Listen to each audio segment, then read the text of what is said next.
Muy buen día, buenas tardes, buenas noches, queridos hermanos, hermanas, amigos y amigas de su canal, El Centinela de la Verdad. Dios les bendiga con una feliz Navidad y un próspero año 2025. Soy Juan Reyes Fabián Beltrán, sacerdote no por voluntad propia, sino por voluntad de Dios. De nuevo con ustedes para presentarle dos verdades, la de los protestantes y la de los cristianos católicos. Nuestro árbitro, como ya le dije, será la Sagrada Escritura.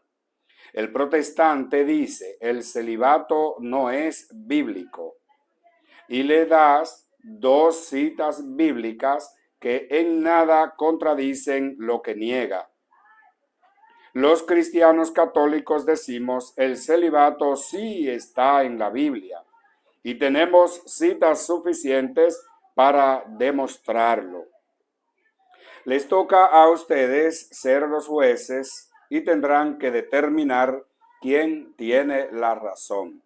Los protestantes con esas dos citas bíblicas que no dicen nada contrario al celibato, o los católicos en la Sagrada Escritura que tienen cita suficiente, no para demostrar que existe en la Biblia la palabra celibato, sino la doctrina sobre el celibato.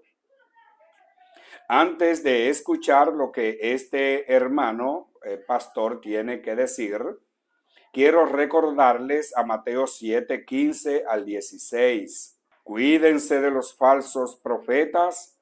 Se presentan ante ustedes con piel de ovejas, pero por dentro son lobos rapaces. Ustedes los reconocerán por sus frutos. También quiero recordarles a Mateo 24, 24, donde el Señor está diciendo, porque se presentarán falsos mesías y falsos profetas que harán cosas maravillosas y prodigios capaces de engañar, si fuera posible, aún a los elegidos de Dios. Mateo 24, 24. Ahora vamos a escuchar lo que este hermano tiene que decirnos para negar algo que es tan evidente en la Sagrada Escritura. Vamos a escucharlo. Vamos al tercer caso aquí en San Mateo capítulo 8, al tercer episodio. Y esto es que Jesús llega hasta la casa de Pedro. Y al llegar a la casa de Pedro encontraron que la suegra de éste estaba postrada en cama con fiebre. Cuando Jesús le tocó la mano, la fiebre se le quitó. Entonces ella se levantó y los atendió. Es tan grande el poder de Jesús que bastó simplemente un leve toque de la mano de Jesús sobre la mano de esta señora, de esta mujer, y de inmediato quedó sana. Algunos credos religiosos dicen que Pedro fue el que estableció el celibato, que porque él era el primer papa y que estableció el celibato. Nada más mentiroso que eso. Para haber establecido el celibato tenía que haber Pedro ser soltero. Y aquí se demuestra que tenía suegra. Y si tenía suegra es porque tenía esposa. Además, cuando se lee Primera de Corintios capítulo 9, del verso 1 en adelante, encontramos que todos los apóstoles eran casados y tenían sus esposas con ellos. Bien, han escuchado ya la exponencia de este hermano, pues negando el celibato, y yo tengo para decirle que la palabra celibato como tal no existe en la Sagrada Escritura, pero sí existe la doctrina sobre el celibato. Vamos a oír la definición, según diccionarios que cualquiera de ustedes puede tener a mano, la definición de la palabra celibato y célibe, y luego veamos a ver si en la Biblia se habla de eso o si no se habla de eso. El celibato es el estado de soltero, o sea, del célibe. el término celibato adquirió un sentido de compromiso, de opción de vida.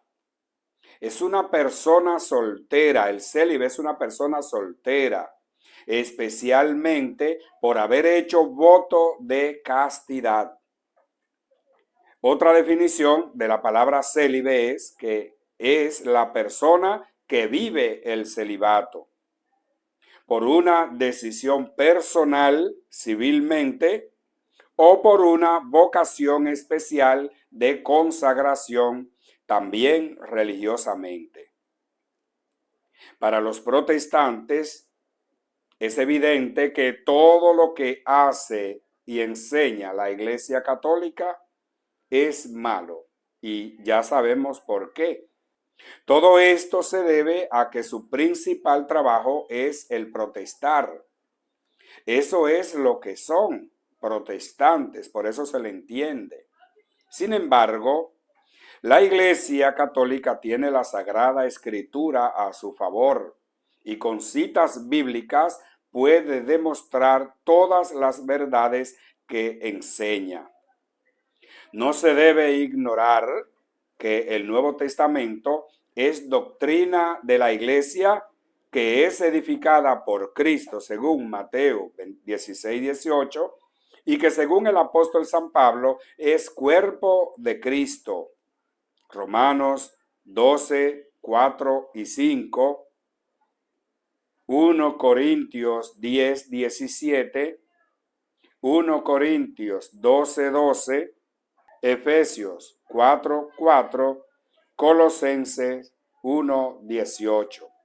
Y es base y fundamento de la verdad según 1 Timoteo 3, 15. No hace el cuerpo nada que no lo determine su cabeza. Cristo no ha dejado de hablar y cuando lo hace a través de su iglesia, la que él fundó, la de él, que es su cuerpo. Pero los protestantes esto no lo saben, ni tampoco lo aceptan si es que alguien se lo dice. Lo único que hacen es protestar, protestar y protestar para hacer válido lo que ellos son y lo que ellos hacen. Parecen carroñeros defendiendo un cadáver en estado de putrefacción. Eso es lo que parecen.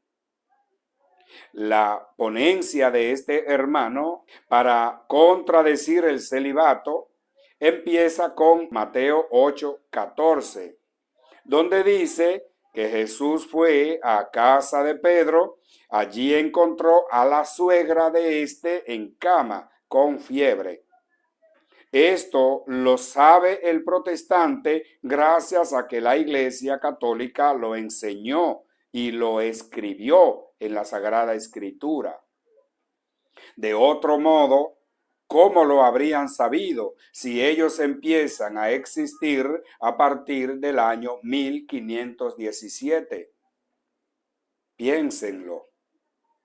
El problema es que Pedro es el principal apóstol, y si él tenía suegra, tenemos que suponer que tenía esposa y que todos los demás apóstoles también. Eso es 100% falso. Al oír mencionar la suegra de Pedro, lo que yo supongo es que debió tener esposa, no necesariamente que la tenía.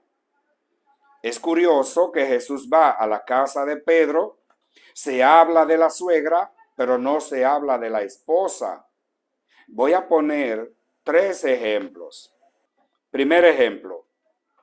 Mi hermana hizo un compromiso formal para casarse con Miguel. Inmediatamente mi mamá pasó a ser suegra de Miguel. Pero mi hermana y Miguel terminaron la relación antes de casarse. Sin embargo, Miguel siguió llamando suegra a mi mamá. Ese es un ejemplo. Segundo ejemplo. Mi hermana se casó con Miguel. Mi mamá pasó a ser suegra de Miguel, pero luego ellos dos se divorciaron. Mi hermana ya no siguió siendo esposa de Miguel pero mi madre sí que siguió siendo su suegra. Tercer ejemplo, mi hermana hizo un compromiso formal para casarse con Miguel. Inmediatamente mi mamá pasó a ser suegra de Miguel, pero mi hermana se enfermó y murió antes del matrimonio. Y Miguel siguió llamando suegra a mi mamá. Queridos hermanos protestantes, con estos ejemplos trato solamente de decirle que si Pedro tuvo o tiene una esposa, es obvio que tenga una suegra, porque esa mujer era hija de alguna otra mujer, se supone. Pero que tenga suegra no es obvio que por eso tiene una esposa, no necesariamente. Este hermano dice, algunos credos religiosos dicen que Pedro fue el que estableció el celibato, porque él es el primer papa y que estableció esa línea. Nada más mentiroso que eso, dice el pastor o el falso pastor. Algunos credos, por no decir la Iglesia Católica, hay dos formas, o yo le voy a hacer ver dos formas en que se puede decir que Pedro estableció el celibato. La primera de ellas, que lo haya hecho él mismo con su autoridad recibida por Cristo en Mateo 16-19, y de haberlo hecho sería válido, pero claro está, en la Sagrada Escritura, en los Evangelios, ni en las cartas de Pedro, no hay indicios de que él haya establecido esta norma o esta doctrina dentro de la iglesia, claro que no.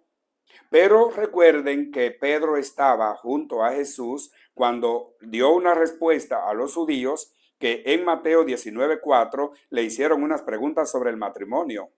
Pedro estaba ahí. Y por supuesto, también estaba ahí porque Jesús ya en los versículos 11 y 12 les da una respuesta a ellos. Y Pedro y todos los demás estaban ahí. Ahora bien, la segunda forma de decir que Pedro fue el que hizo esta norma es que lo haya hecho un sucesor suyo.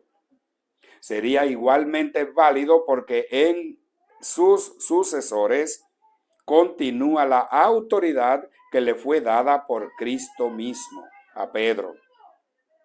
Entonces cualquier sucesor de Pedro tiene la misma autoridad que tuvo Pedro aquel día. Pero eso los protestantes no lo saben. Y es el problema. Él dice, eso sería una mentira, dice él. Esa es una gran mentira. Pero claro, yo digo, ese es el problema protestante. Lo que ellos no entienden, no lo aceptan. Y si tú se lo explicas, tampoco lo aceptan. ¿Qué es lo que ellos en realidad no entienden? Ellos no entienden lo de la sucesión apostólica y quizás sí la entienden. El problema es aceptarla, porque si la aceptan, se cae su secta. Si aceptan la sucesión apostólica, entonces ellos destruyen lo que han hecho, lo destruyen. Pero ellos no saben que eso no tiene validez justamente por no tener sucesión apostólica. Él dice, para haber establecido el celibato, tenía que haber Pedro ser soltero. Y aquí se demuestra que tenía suegra. Y si tenía suegra es porque tenía esposa. Eso es lo que dice el hermano protestante. Este sí que es un razonamiento erróneo y cabe bien decir que la ignorancia es atrevida, muy atrevida. Y le pongo un ejemplo conmigo ahora. Yo fui llamado al sacerdocio a los 21 años de edad. Y es a partir de ese año en que yo hago una opción por el celibato, sin importar lo que yo haya sido o lo que yo haya hecho antes. No sé si me entienden el ejemplo. Que Pedro tenga suegra no significa que tiene esposa. Posiblemente significa que la tuvo. La Biblia no habla de la esposa de Pedro, sino de la suegra de Pedro. Habla de lo que él tenía en el momento, no de lo que tuvo. Eso es lo que no entienden los protestantes con esto. Una cosa es el Simón antes de que Jesús lo llamara, y otra cosa es el Pedro después de haber sido llamado por Cristo. Claro, antes de que Cristo lo llamara, que él no conocía a nadie, pues quién sabe la vida que llevaba, quién sabrá la vida que llevaba Pedro. Pedro no fue el jefe de la iglesia desde el momento en que fue llamado por Cristo en Mateo 3:18, sino a partir de Mateo 16:18, cuando Jesucristo lo establece como jefe o como ustedes quieran. Y empieza luego a ejercer después de Pentecostés, allá en Hechos 2:14, allá donde Pedro empieza a ejercer. Y eso no significa que en los evangelios no se muestre que él es el principal de los apóstoles. Se muestra en todo y luego le daré cita para que lo vean. Creo que por más protestante que sea usted,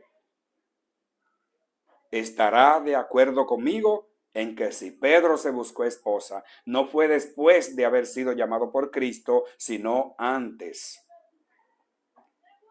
Y por si acaso lo dudan, porque parece que la parte que dijo de que Pedro es el primero de los apóstoles, que es el Papa, lo dijo como poniéndolo en duda, que yo sé que ustedes lo saben. Jesús le dijo a Pedro, y ahora te digo yo, tú eres Pedro, es decir, piedra, y sobre esta piedra edificaré mi iglesia. Los poderes de la muerte jamás la podrán vencer. Yo te daré las llaves del reino de los cielos. Lo que ates en la tierra quedará atado en el cielo, y lo que desates en la tierra quedará desatado en el cielo. Aquí también les invito a que lean las otras citas que le dije que le iba a dar, que son Marcos 14:37, Marcos 16:7. También lean Lucas 22:31 y Juan 21:15. Y si no entienden la cita que le acabé de leer, Mateo 16:18 al 19, entonces váyanse al profeta Isaías capítulo 22 y lean todos los versículos desde el 15 en adelante, para que entiendan qué es lo que Jesús está haciendo con Pedro.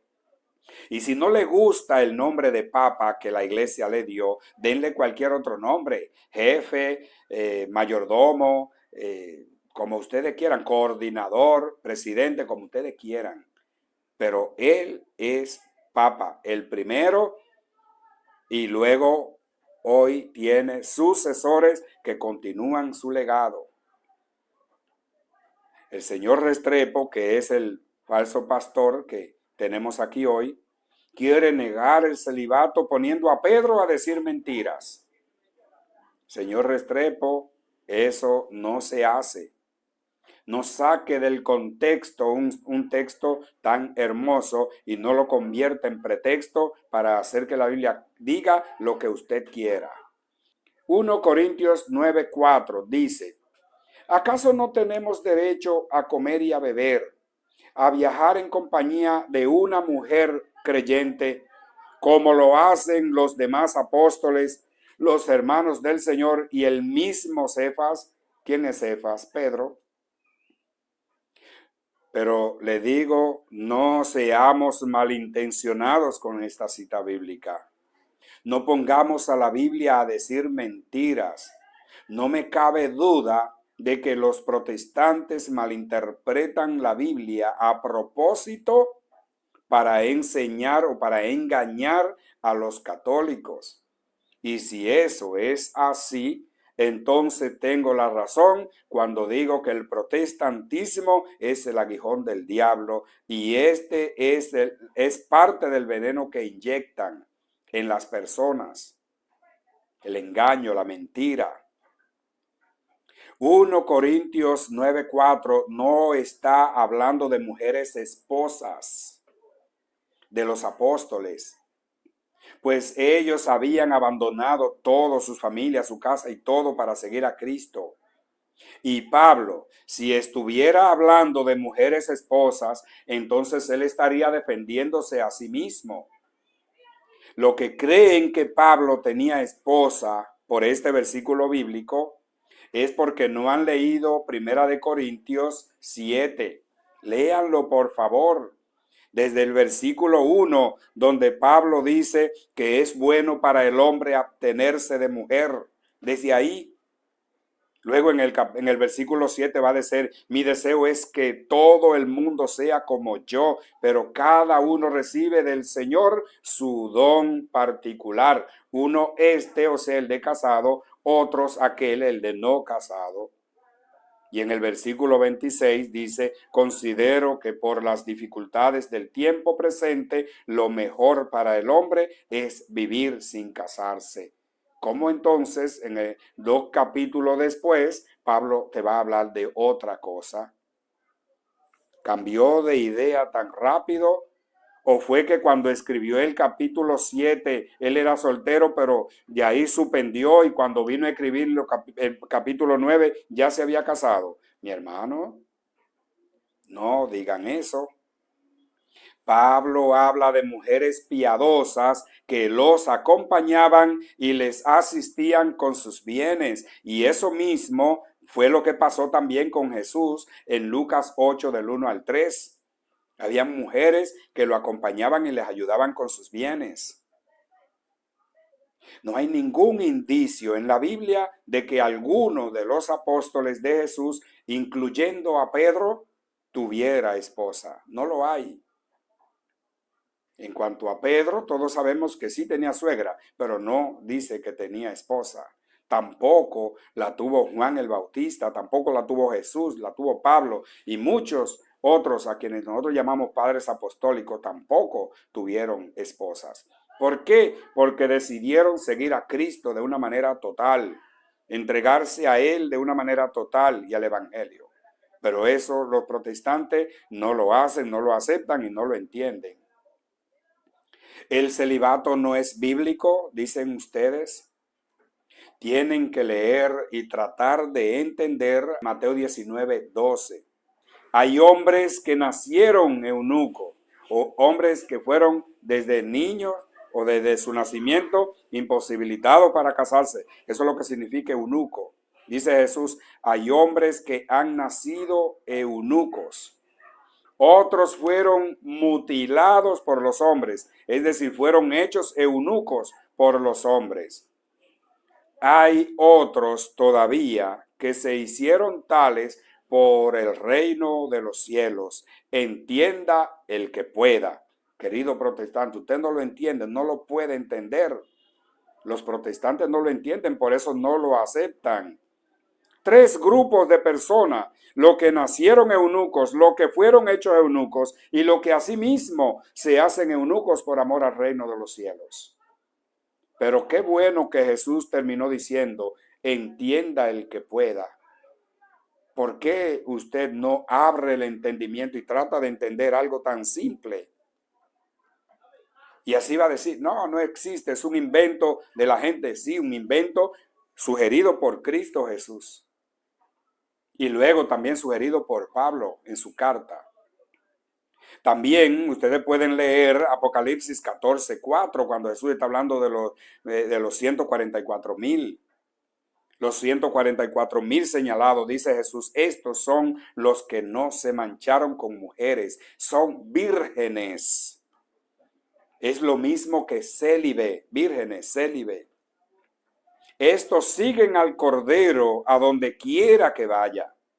Estos son como las primicias, pues han sido rescatados de entre los hombres para Dios y el Cordero.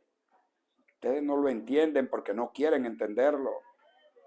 Queridos hermanos, hermanas, voy a terminar ya esta defensa. Yo creo que está más que claro, ¿verdad?, lo que la iglesia enseña sobre el celibato, sobre la castidad.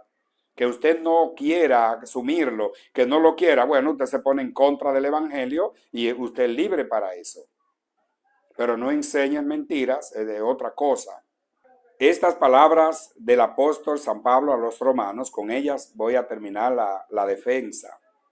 Romanos 16, 17 al 18, dice Romanos, Pablo: les ruego, hermanos, que se cuiden de los que provocan disensiones y escándalos, contrariamente a la enseñanza que ustedes han recibido.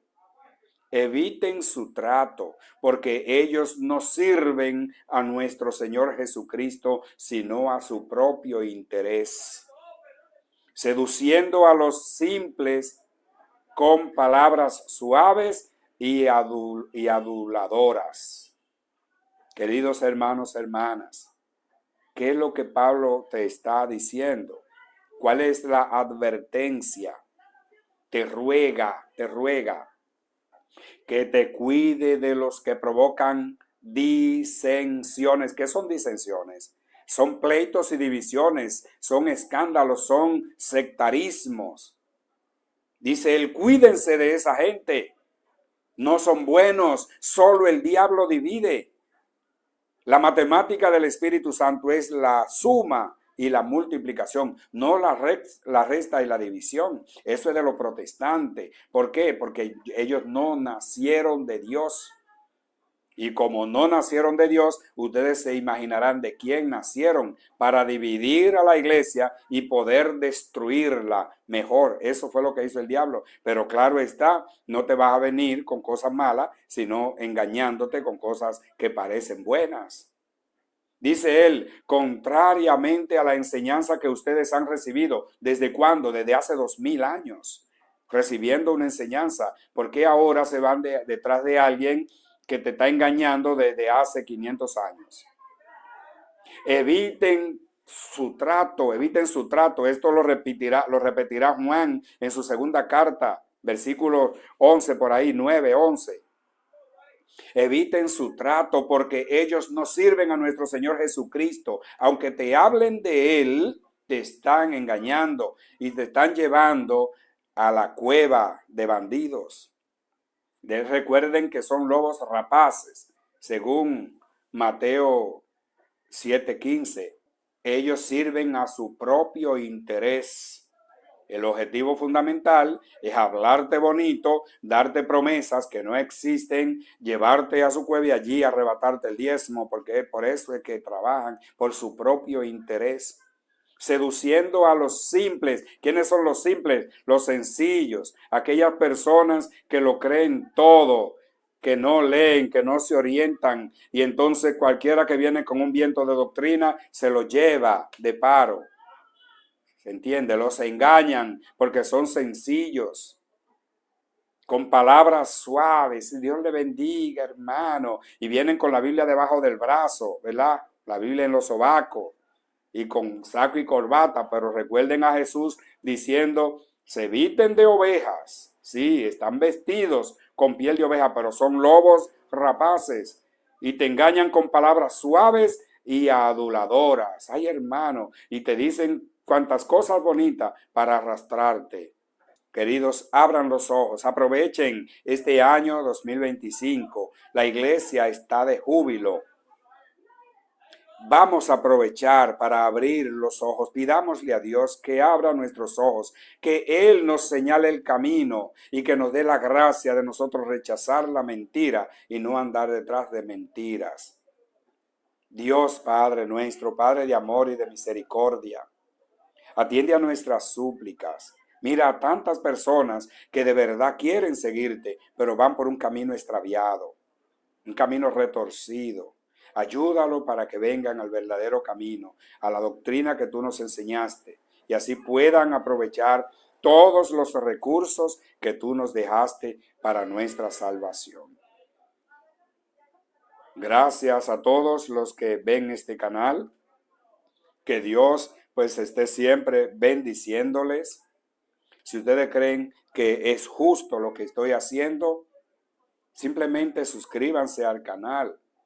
Compartan estas enseñanzas con otros que están ahí, ¿verdad? Con un signo de interrogación en la frente.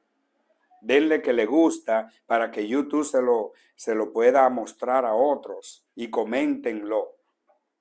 Coméntenlo, no importa, y hay protestantes que siempre vienen con su veneno, ¿verdad? Pero también usted comente y vamos a poner el antídoto a ese veneno protestante. Vamos a poner el antídoto que nosotros lo tenemos. Y si no lo tenemos, pidámosle a Dios la luz para poder hacerlo. ¿Por qué no? Que Dios, el Padre de misericordia, les bendiga hoy y siempre. En el nombre del Padre, del Hijo y del Espíritu Santo. Amén.